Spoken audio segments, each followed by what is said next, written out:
15 March, Ides of March.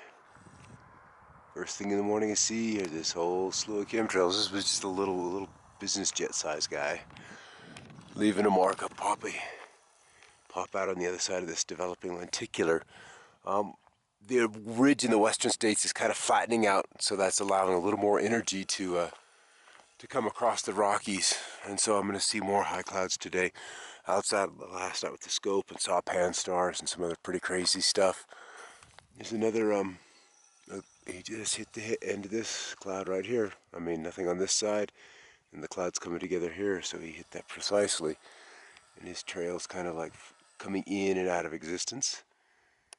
People say I'm only pushing in on the commercial planes, and that's not the case. I'm pushing in on everything that looks like it's leaving a trail. This just happens to be one of those now United aircraft. This lenticular is kind of growing. There's a dividing spot there. And we've got this little hood forming here, and then the big waves begin to take place there. You can even see the longer wavelengths coming out this way, but all of this is debris from trails that were left overnight out over Utah and California that are now here today, or this time of the day. And so if this lenticular is already taken this kind of shape, then it's going to be a fairly substantial event.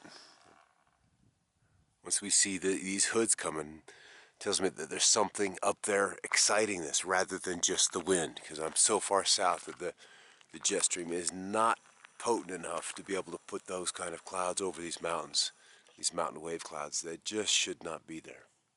Coming up on noontime, trails continue to crisscross the sky in all their various forms and colors. And then as we look at the lenticular, it's still being highly investigated south of me with these trails. And then the cloud itself, a little larger than it was last time. And off to the north we can see a nice little airfoil shape coming up right here. It's amazing how quickly these change within just moments. But a nice one up there. And then a little zone, step back here a little bit, where we have a fall streak cloud. You can see there's the circular opening. And then out of it we have the wispy clouds taking shape. And so common meteorological thought is that it's a cause of aircraft punching through a deck of clouds and creating this weeping action, and we all know that's BS. So much we find on Wikipedia that has to do with weather and weather modification is just utter crap. And we just saw this trail here. Had another plane just come along, resetting the line, as I like to call it.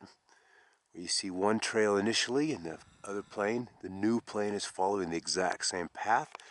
So you can see the differential in the 4 minutes from this earlier plane came and then this new plane.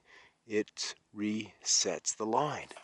So we'll be able to watch that out. This is another area that it would be keenly interested in, as would be this. And then you can see beyond this little knot, there's a straight segment where the trail remains largely intact. Push in on here, then come back and look at the trail, how it deforms in a moment. And it looks like it's a Southwest 737 painted up to look like a passenger ferrying plane, when we know they're not, because passenger planes don't have the time. The pilots don't give a shit about what other contrails have done. And this one is coming back, and as I said, resetting the line so they can measure the difference between the earlier one and this one. It's all very simple.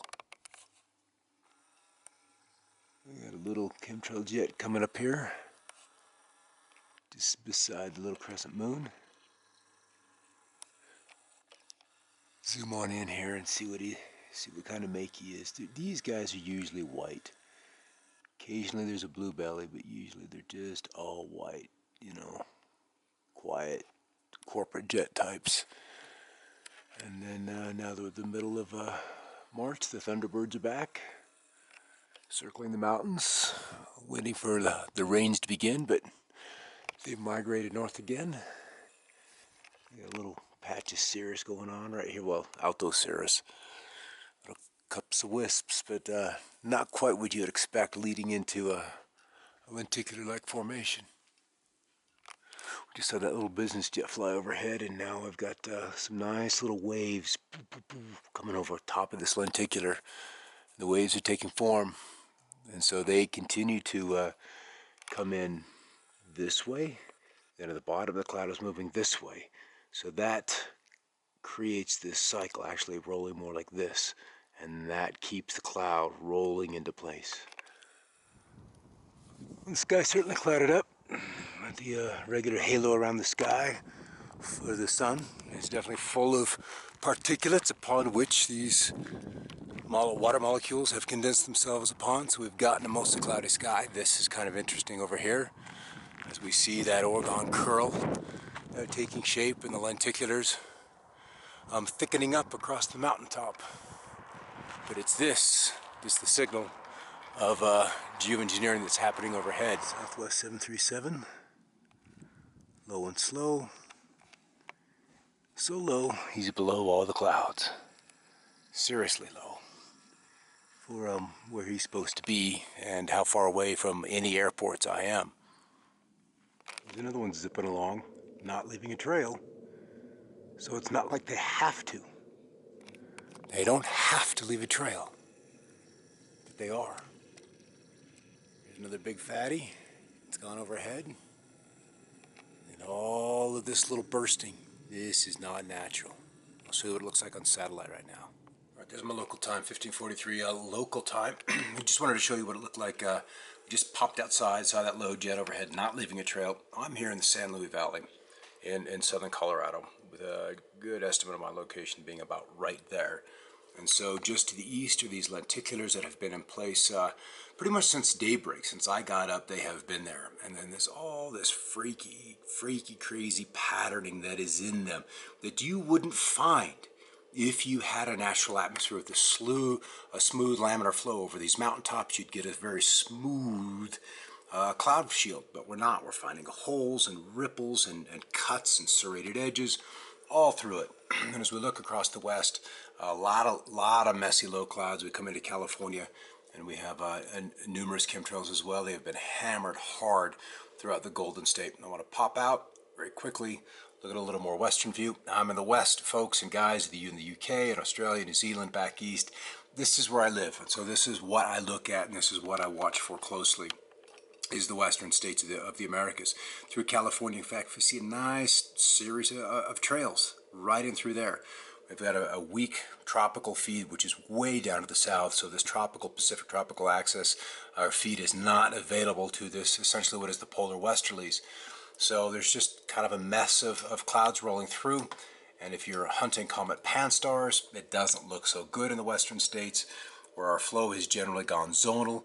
Throughout much of the winter, we had a strong ridge in the west, hence our snowpacks out here are deficient, and then deep troughing back east. And if you watch the Weather Channel, I know many of you do, it's storm after storm, and of course they've got to farcically name each one of them so they can sell them. It's just a little ludicrous in my opinion. All right, sunset starting to set in the west. Up on 630 Mountain, scan the western horizon, and it's just a day full of trails. And so this crap will be drifting overhead tonight and this evening, and so I could probably kiss off any chance to see the comet pan-stars. But trail after trail after trail after trail, and then this kind of diffuse deck of higher clouds. They're not really up there, and they're not really cirrus. They're just debris of crap upstreams. And then our lenticulars are winding down. Intense chemtrails across California for the better part of a week now. That spread into the remainder of the southwest. And we've got these lenticulars still kind of pulsing over the mountains. I'm trying to keep these puppies under 10 minutes. And so I'm going to be a little more brief on this. But that's the situation. There's some nice rippling going on up here, running across, and of course then we get chemtrails running straight through the lines, parallel, and then the crap off to the west. All right, everybody. Thanks for watching, and keep looking up while I get out of the street.